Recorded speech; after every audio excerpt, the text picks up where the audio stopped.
I asked the girls, I was like, hey, we have games at 10 and 2:30. Do you want to play in your basketball game at 12? And what do you think they said? They were like, our coach got kicked out of the game last time. Absolutely, we're going to basketball. Are you kidding me? Seriously. It's the best reality show on TV. That was the first time they witnessed that. It was hilarious. But I'm used to that. My dad got kicked out of a lot of games. I've been watching people get kicked out of games since before I can remember. Wait, have you been kicked out of a game? Me? Yeah. And how many times? Yes. How many times?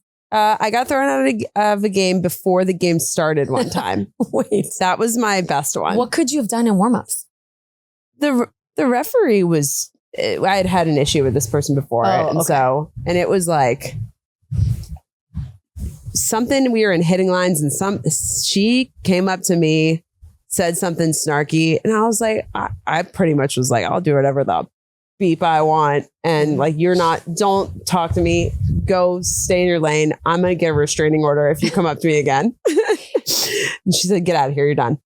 And I was like, game hasn't even started. We haven't started yet.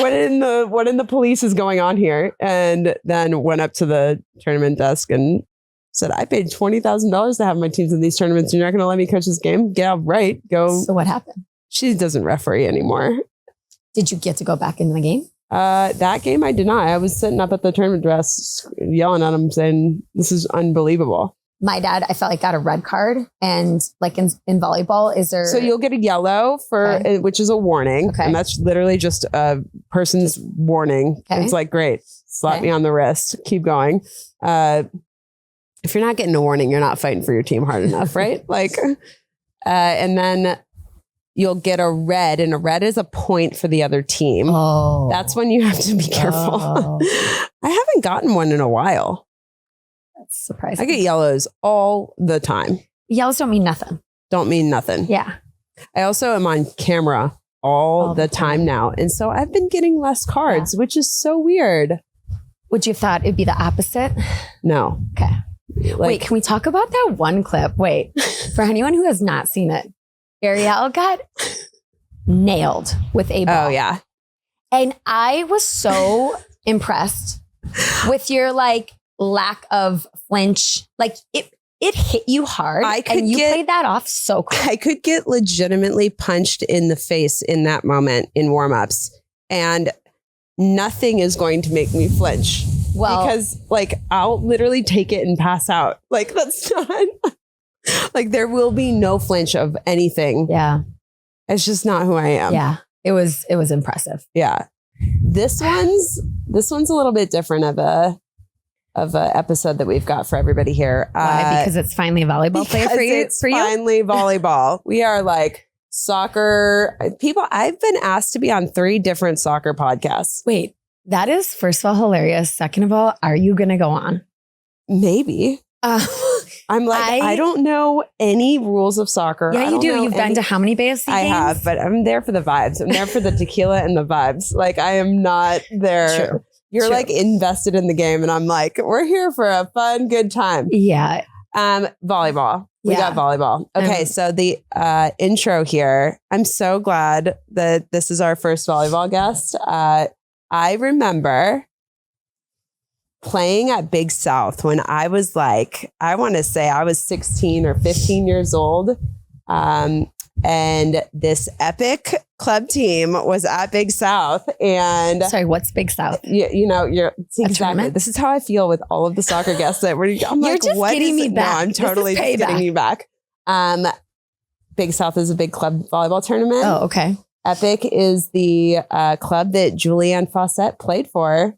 Okay. And she was like hot shit. And it was like, I remember going over and watching, and I was like young, and it was she's just an incredible volleyball player who has just such an amazing story and has been through it, and also has made this return in the pro scene in the United States. And the pro scene is just popping off right now. And I saw a video a couple weeks ago about her as a mom of 3 kids. And I just was like, wait, what? This is so cool. and reached out. And now we've got Juliann Faucette on our podcast. Yeah, we love a comeback. We love a comeback. And being a fellow mom of 3 girls, thinking about if I were to make a comeback, what that would entail. And she still can. Yeah, if we get real desperate. Yeah. All right.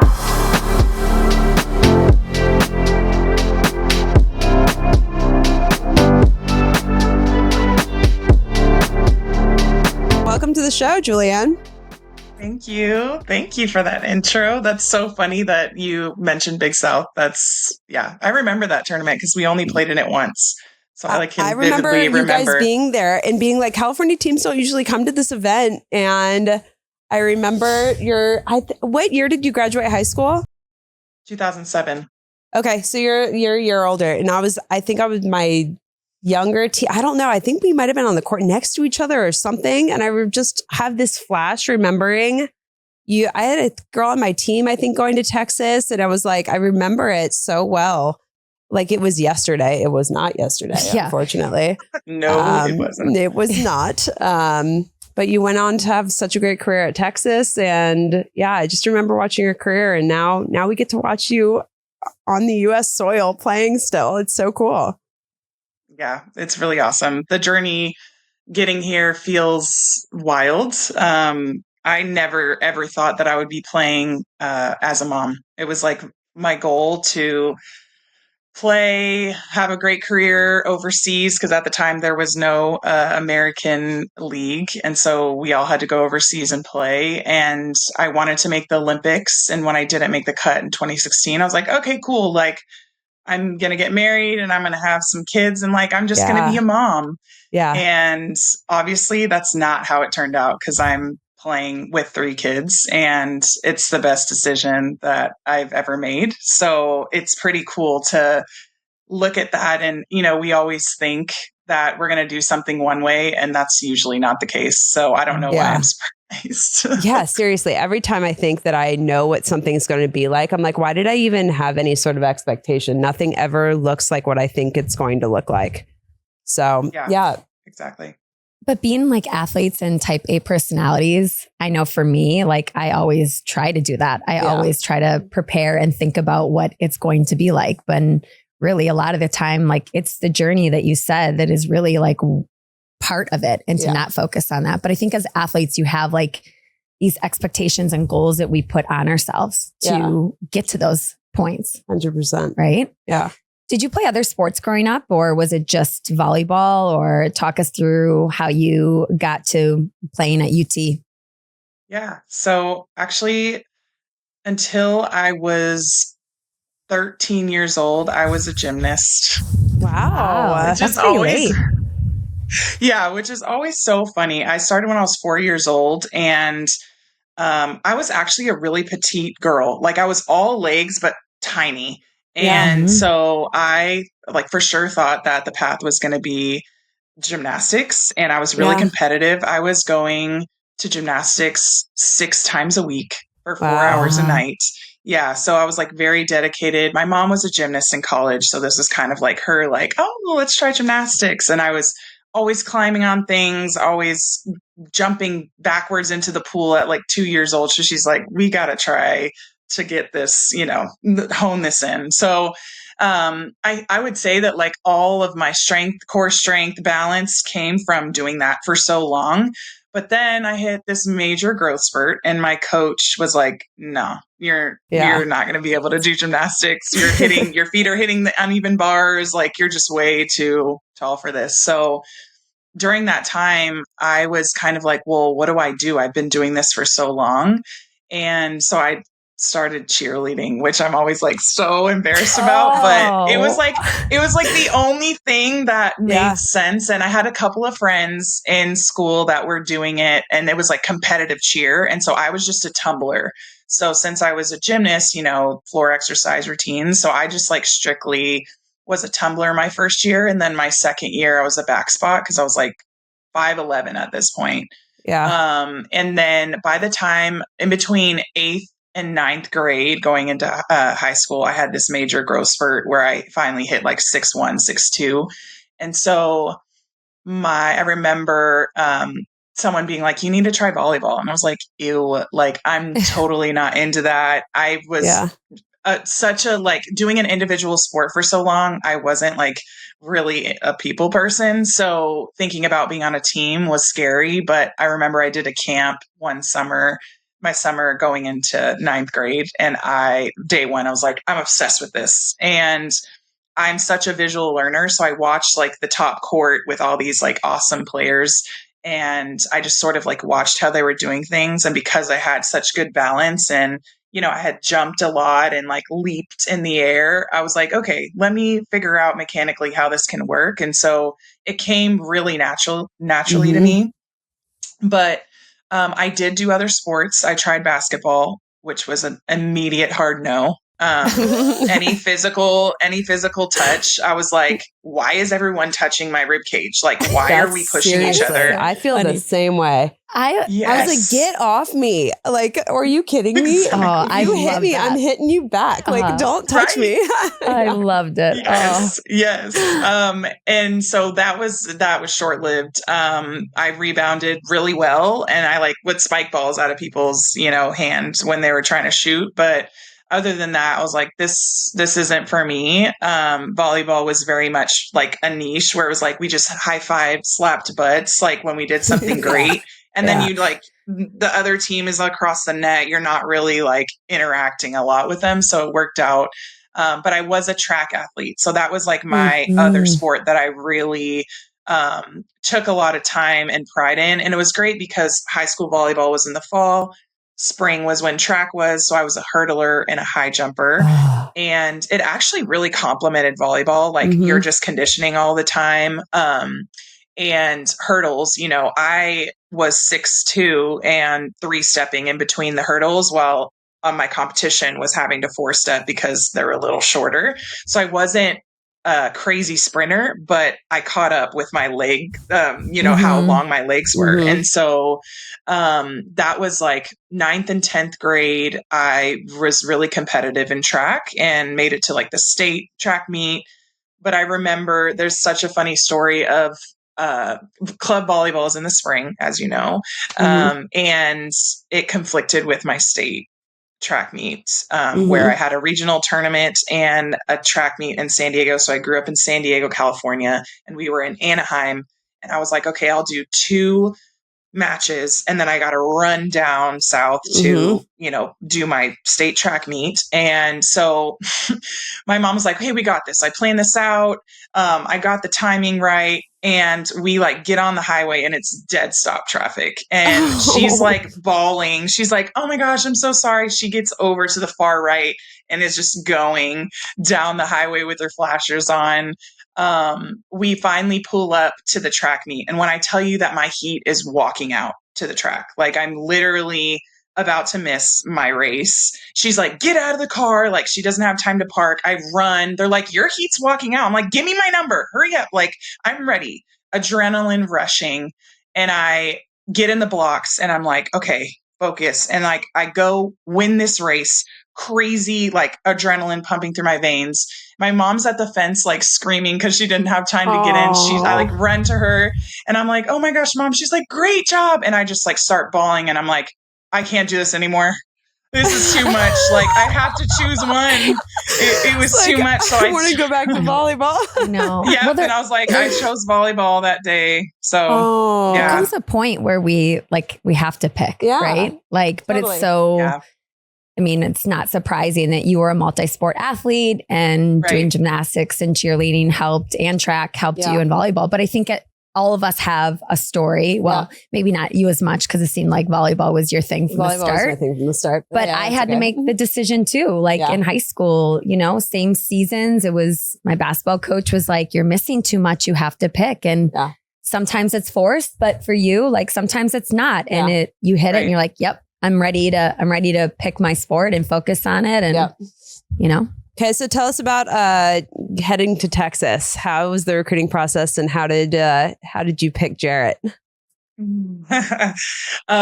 So yeah, I was a California kid, so everyone was expecting me to go, that route. And I was really considering USC was like my top choice at the time. Yep. And yeah, I was the number 2 recruit in the nation at the time. So I had lots of, coaches and schools looking at me, and it was a really cool experience to have those options. So I took a few visits. And I had narrowed it down to Texas and USC. And I just remember feeling like everyone has this expectation for me to go that route. And my mom was so excited I was going to stay close to home. I was right there ready to do it. And then something in me just told me to call Jarrett one more time and have a conversation. And so I did. And what he told me stuck with me. I mean, for the rest of my life. All of the coaches that I talked to were like, we need you. You're going to come in. You're going to be a game changer. Like, you're starting right away. Yeah. And he was like, we have a lot of great players on this team, and you're an awesome player, but you're going to have to come and you're going to have to work hard. I'm not guaranteeing you anything. And I was like, I want to go there. I was like, I want to go and I want to work hard and I want to be a part of a program that pushes each other.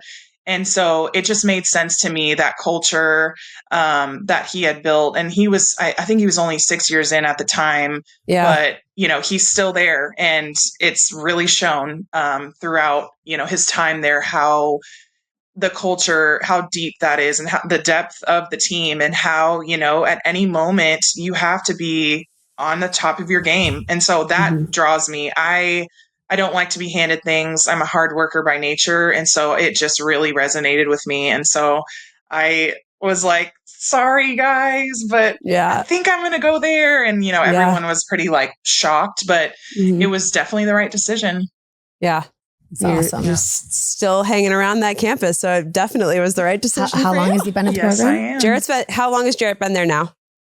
I think it's 22 years. Yeah, it's been a long time. Are there a lot of coaches in volleyball that have been at the program? I know your dad was one of them. But I think that it's getting less and less. Yeah. But yeah, there are some legendary coaches. I think a lot of sports have a lot of legendary coaches that have just been there and Jarrett is definitely one in volleyball. For me, being a mom on the go, Lycra is really the only way to go. Oh, did you hear that? That was nice. That was nice. That was really nice. I mean, I'm working out with them on, I'm showering and then putting them back on to be in mom mode. I feel like it washes well. And for us, things need to wash well. And Lycra washes so well. There's nothing that makes me feel as cozy, comfy, and ready to tackle whatever I need to tackle. That's why I'm obsessed. Lycra's the best.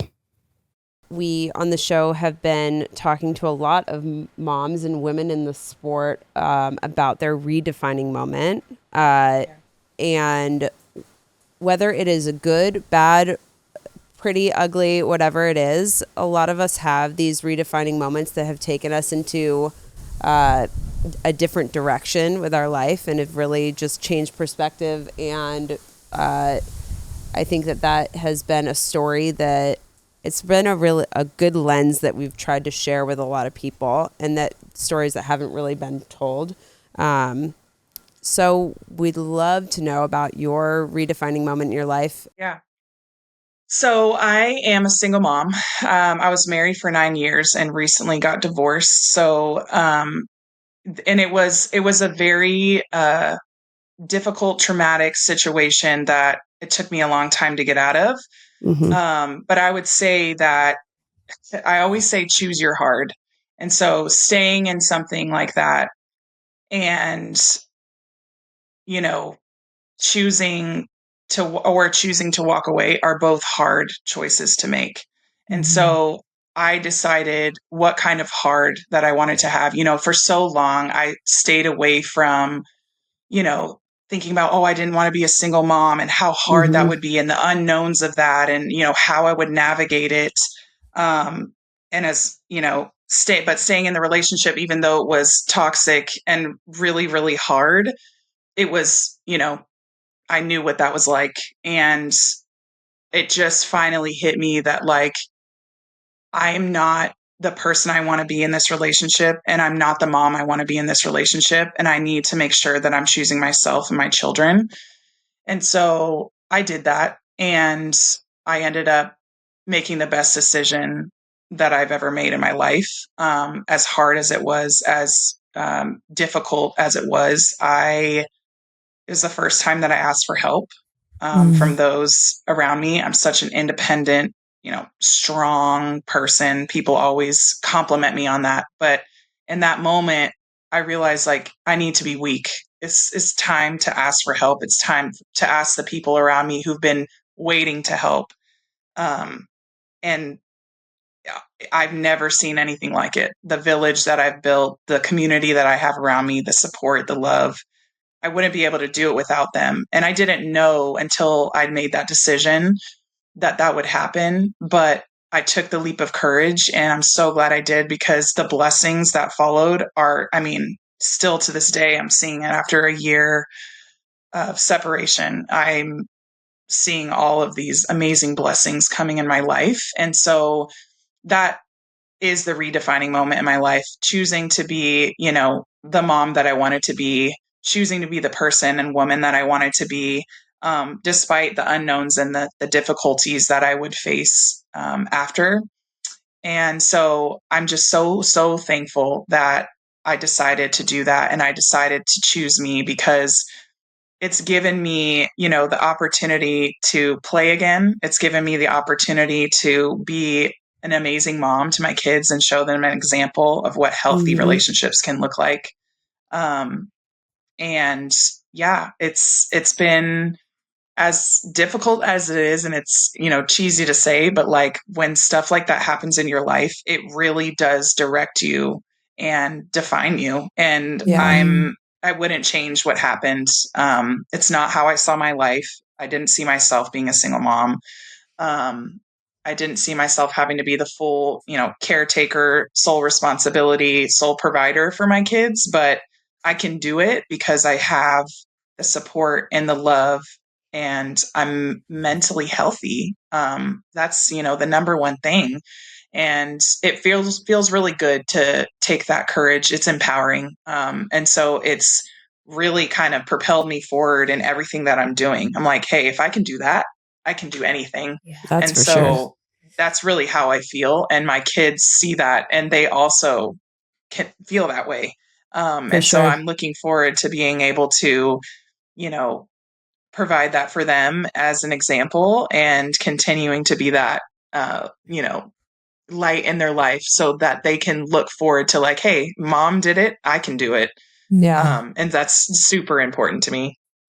So interesting to me of how your redefining moment has had your career in volleyball has been not the normal trajectory of what a volleyball career has looked like. And then your redefining moment has been something that is in your life. That is just, this is real life shit right here of like, this is just what happens in life. And your career with volleyball has now become something that is a part of your life again, which is so special and such a cool thing, not only for your children and your family and the community in Austin and the volleyball community in the country, but it's just a really special roller coaster of a trajectory that it has been for you.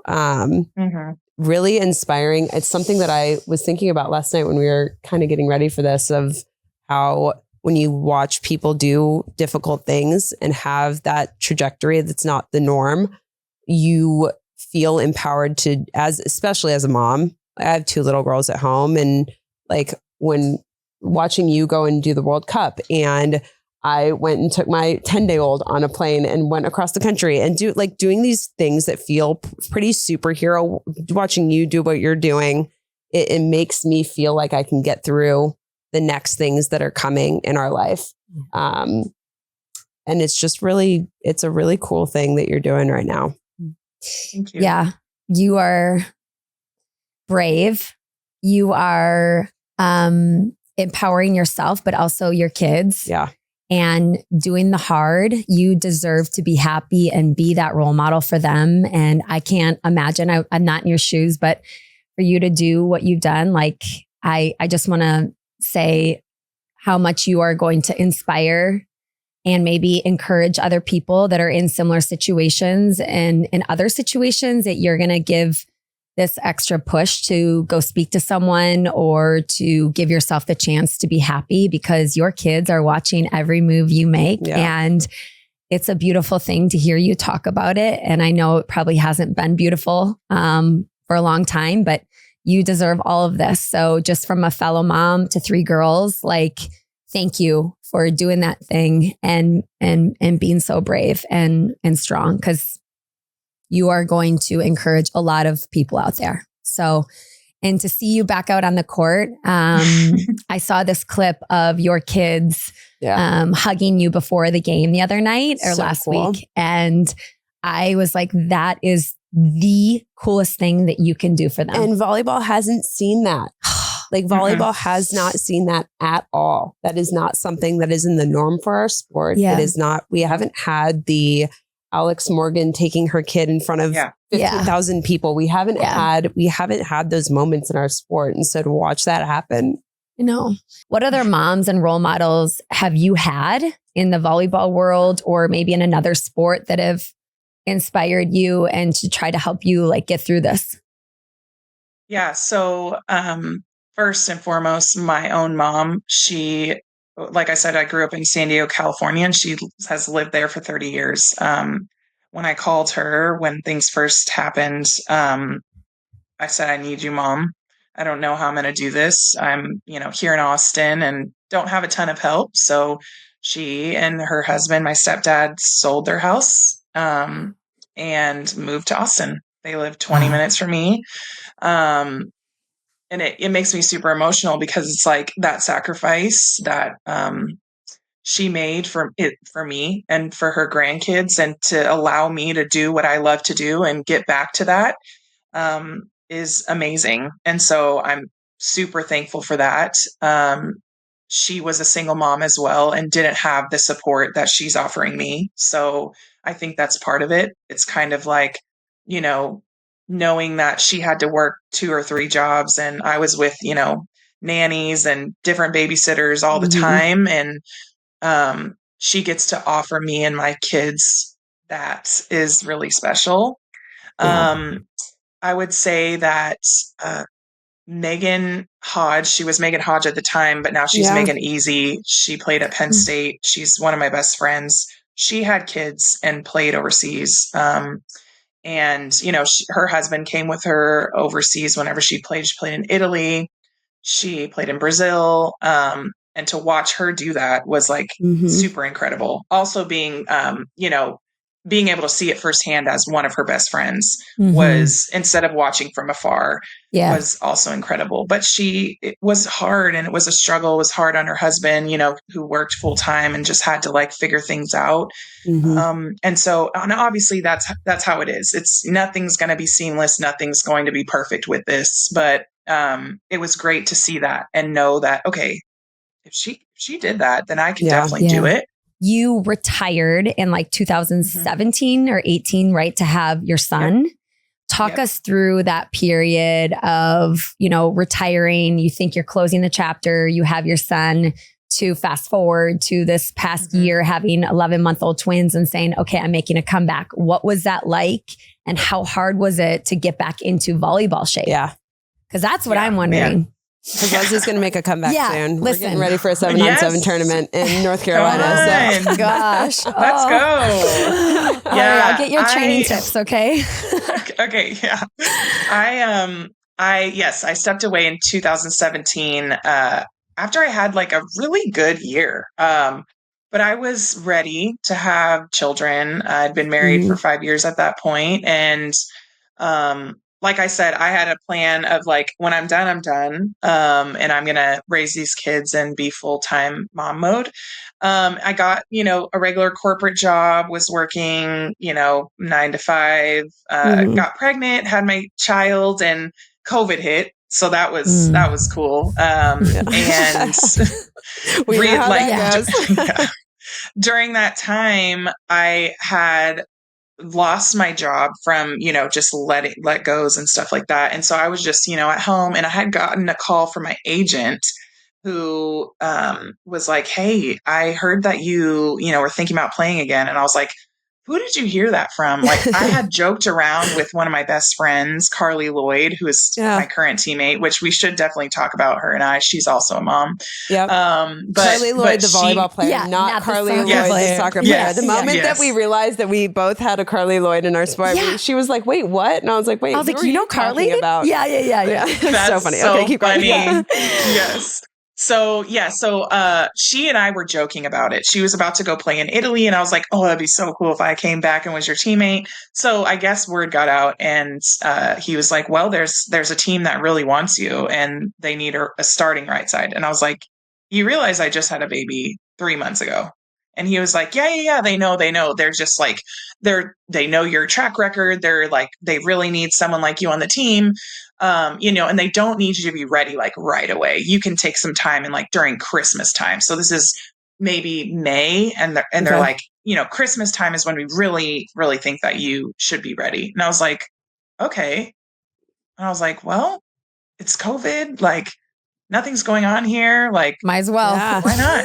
Yeah, why not? So I worked hard to get back into shape. And at 6 months postpartum, I flew to Italy, which not highly recommended, by the way.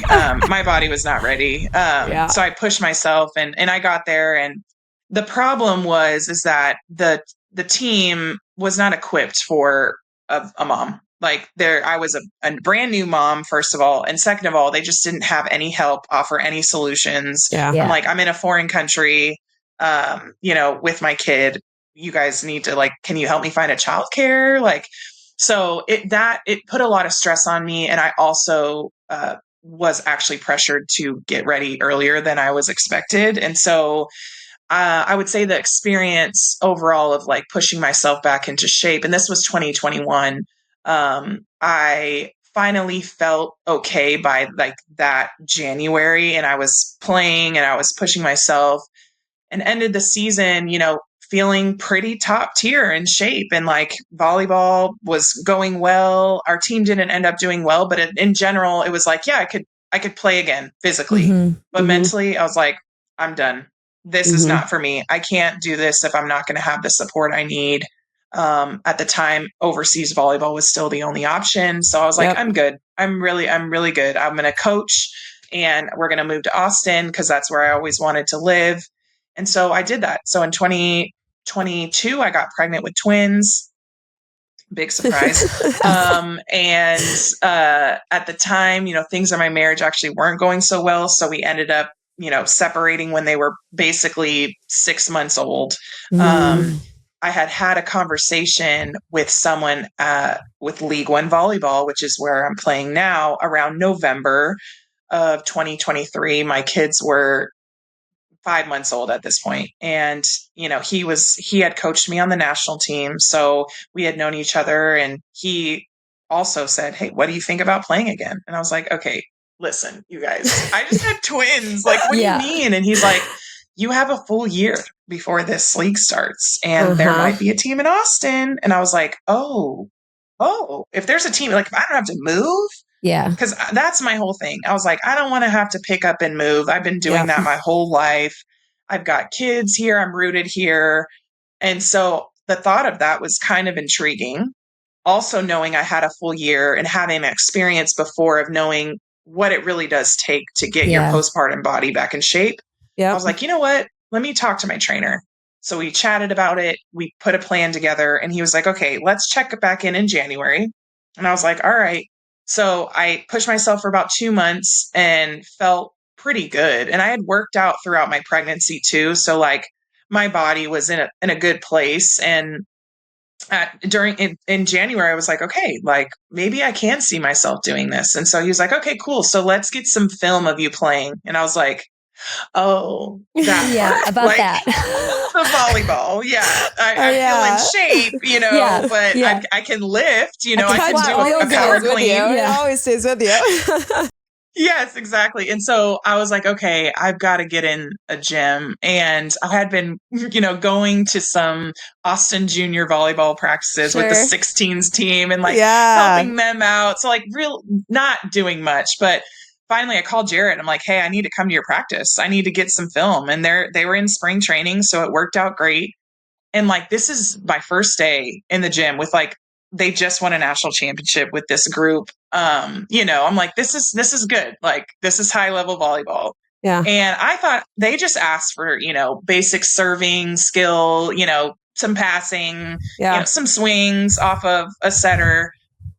And so I get thrown in 6-on-6, which I'm like, okay, here we go. Stamina, Like, we're here just we doing go. this. Yeah. And so I ended up getting some pretty good film and was like, okay, I'm just going to send this off. And sure enough, like a week later, I remember it's like the back of my hand. I was coming home from a court date, which was like a very heavy day, with divorce stuff. And I come home and I get this text and they say, like, we loved the footage you sent us. What last name do you want to use? We want to send you a contract. And I was like, oh my God. So cool. Full body chills. Like, that's amazing. Insane. Yes, it was so cool. And so in February of 24, I had signed a contract knowing I was going to play in November. And it was kind of like, all right, now the real work begins. Because first it started out with like, yeah, this would be pretty cool. Then it was like, all right, I can't be trash in the gym. Like I don't want to be a drill killer, So then I was like, I got to make sure that I'm like, playing a lot of volleyball. I can keep up. And then, we start practices in November of this past year. And I'm like, every day I'm getting better. It's almost like being a kid again, like where your potential is so high. And I just felt like, hold on, like, I can really do this. Like, let me get on the court. And so I'm competing for a spot. And second match that we played in the league, I'm told like 2 hours before the match, like, you're starting tonight. And I was like, all right. It's the most nervous I've been in a long time since I played a match. Yep. And I just remember like texting my mom and being like, I'm playing tonight. She was like, you've done so much work to get to this point. You're ready. Yep. And I was like, you're right. I have. And I've done this before. That was what I remembered. It was like, I've come back after having a kid before. So I can do this. And I ended up getting player of the match. And that's the video that you guys saw. And they asked me about what it's like being a mom. And I just remember feeling like, this is the moment. This is the moment that you think about when you're working hard every single day.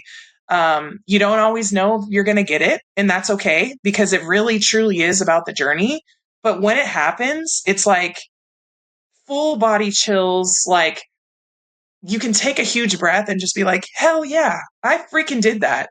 And I remember getting back on the bus, calling my mom and on FaceTime, and she puts my son, who's 4.5, on the phone. And he goes, Mom, I'm so proud of you. And I was in like the most genuine way. And I just bawled my eyes out. I'm like, this is what it's all about. So I'm also a mom to 3 mixed girls. So I'm just wondering for you, how has that gone in raising, mixed children for you? Yeah. So it's super important to me to make sure that they're seen. There's others in their life that look like them, and so I'm really fortunate that I have the few friends that I mentioned earlier. Their children are almost all mixed, so they all look like each other, honestly, and they're like brothers and sisters. It's so great, and so it's really, really cool. They get to see that texture of hair. They don't feel, isolated. It's really cool. And I also live in a community where they go to school, or my oldest goes to school, and, he sees many children that look like him. And so it's really important. And I try to, practice what I preach and do as much research as I can and make sure that I'm, just making sure that they're around others who can make them feel seen. I just feel like that is something that is so important with their young age. And I actually am also mixed. So my dad is half Black. And so I didn't get, my sisters look more mixed than I do, but having that experience, and, having a Black dad and just knowing what that can be like, is helpful. So I feel like I'm equipped and, always remind them that they're beautiful and unique and incredible, young, amazing kids. And so, yeah, I appreciate that question. I think it's really, really important. I got a lot, especially when I had my first, Olivia, who it looks more mixed than my other two. My middle one is blonde with blue eyes, so it's kind of crazy, but I got a lot. I mean, you saw this. It was crazy. People thought I was the nanny. Yeah. Like I remember one time getting a coffee. I had my first two. I remember you saying, like, that's my daughter at the park one time. Like, I'm not the nanny. Crazy. The barista was like, looked at me and then looked at my girls and was like, are those your kids? And I'm like, yes. Yeah. Are you the mom? Yes. Do they all have the same dad? Yes. That's a question at Starbucks. What are we doing here? Right. Yeah. I remember wanting to just like bitch her out. Yeah. But I realized in that moment that was actually like an educational moment. Like I could help her understand. Yeah. Yes. Right. And a teaching moment. Like, yes, these are my children. Yes. Same dad. Yes. These are like, right. And so it took a lot. And over the years, like I'm sure you have too, you're going to experience more of this, but these are teaching moments. Right. Yeah. And if you can help influence, one person at a time, but yeah, I'm grateful. And like you, it sounds like we're raising our mixed children in, environments where they are seen and that there's a lot of diversity and they don't know any different. Yeah. Yeah, exactly. So. Yeah. I remember my oldest came home from school and we were doing his hair the next day, as we always do. And he had said something about how a kid had said, you don't have straight hair. Like, why is your hair like that? And it was I could either, get really mad and like, which inside I'm like mama bear, I'm like, whose kid is like, tell me that. And, but outwardly I'm like, this is such a teachable moment for my child and saying like, and so every day now we do affirmations in the mirror when we're doing his hair and he loves his hair now. Like even it's to the point where it's getting pretty long. And so we have to do a lot of maintenance every single day to make sure it stays moisturized and the curls are popping. All of it. And I asked him like, do you want to cut your hair? Like we could cut it so that it's easier to maintain. No, I love my hair, Mom. And I'm like, hell yeah, kid. Hell yeah. One other thing we do on our show is we do our weekly flexes. Okay. Our flexes can be small. They presented can be by Lycra brand. How could I forget that? How could you forget? Thank you. But we can talk about our little flexes, our big flexes. It can be. Leslie was telling me this morning, she was like, I don't want to talk about myself. And that's the point. We have to it has to be okay that we are able to say like, I did something good here. And it's hard to it's hard to talk about yourself. I hate it. Like some people love talking about themselves. Yeah. Like I don't, I want you were like, I want you to say I know, my flex. Can you tell that's me not the point of this. The point is so that we just say like confidently, like I did something good. Yeah. So my weekly flex today is that I worked out before we've shot today. And I usually haven't been working out on the days that we've been filming, or I'll work out later in the day. And I just we were able to go a little later today. And so I was like, you know what? I had to beg Matt to let me go early this morning. I was like, can I go early this morning? He was like, yeah, no problem. And I went and I did my hot Pilates this morning. And I was so how much better did you feel? I got home and I was like, I think that if I didn't work out this morning, I would have crashed out. Like I would have been like a problem. Yeah. So I'm so glad. I'm so glad that I did. So that's my actual flex of the days that I worked out today. I love that. So Ricky works out early in the morning too, but on shoot days, we switch. So I get the early workout slot. So if I do not work out before our shows, I am not. Yeah, it's not the best version of me. I think it might be a normal thing for me now. If we can go a little bit later, then I'll go early. And so it's a great flex. Trying it. Yeah. Okay, I'll go next. My flex would be this week, as a proud founder and owner of BFC. We had our media day, and It looked so cool. It was so cool. The big video boards and the whole thing. Oh, they were high level media day. High level, the amount of production that goes into this, the hair and makeup, the experience that our players had was top notch. And being part of this club and seeing where the game has gone and thinking back to my media days compared to where they're at and where these athletes deserve to be at was one of those moments for me where I'm just like a proud owner. I'm proud to watch these players have what they have, to see our new kits and everything that's gone into these amazing, beautiful kits, and to see these players have their moment and they had a personal carrier go with them all day, every day, anything they needed. Yeah. And I just sat there, I talked to them, I welcomed our new players to the Bay Area, to Bay FC. And I got emotional driving home going, where it was and where it is. Like, insane. It's insane. And I am so grateful to be part of this movement and to have my 3 daughters think that this is normal, and to show them the videos from our media day being like, this was not normal. Like, this is the times we're in, and I am just proud to be part of it. So that is my flex. Yeah, it was cool. Incredible. Big flex. That's really good. Oh, we have big flexes. We have little flexes. It can be either. Yeah. Exactly. It can be either. Definitely. Exactly. What's yours?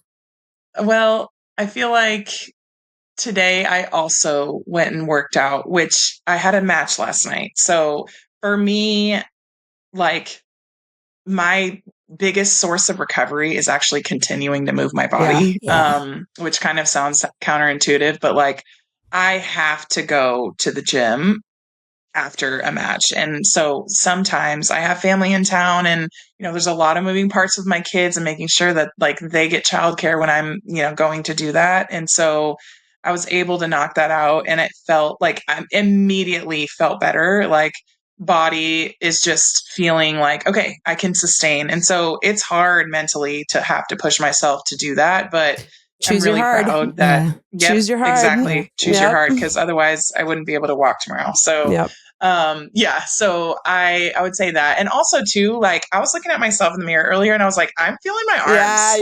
My arms getting stronger. I am glad we did not do our flexes, because you would have just completely like stole the show. Okay. My baby flex. Our little baby flexes. Yeah, flexes can be all shapes and sizes. Yes, absolutely. Yes. Well, we love your flex.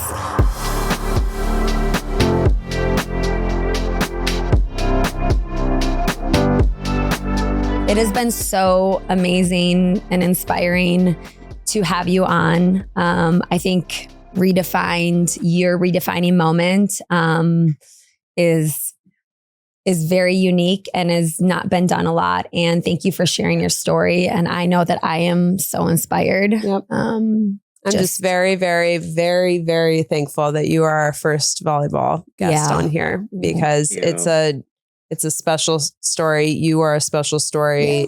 I think that our sport is growing and has so much potential. It is my lifelong mission, and definitely proud to have you on the show and have you represent volleyball. Yeah. Thank you. Thank you, guys. It's an honor, really super big honor. I love following you, Arielle, and I love meeting you. And this has just been really cool what you guys are doing. Thank you. It's awesome to be a mom these days. Yeah. So we're rocking it. Juliann's a superstar. I want to hang out with her.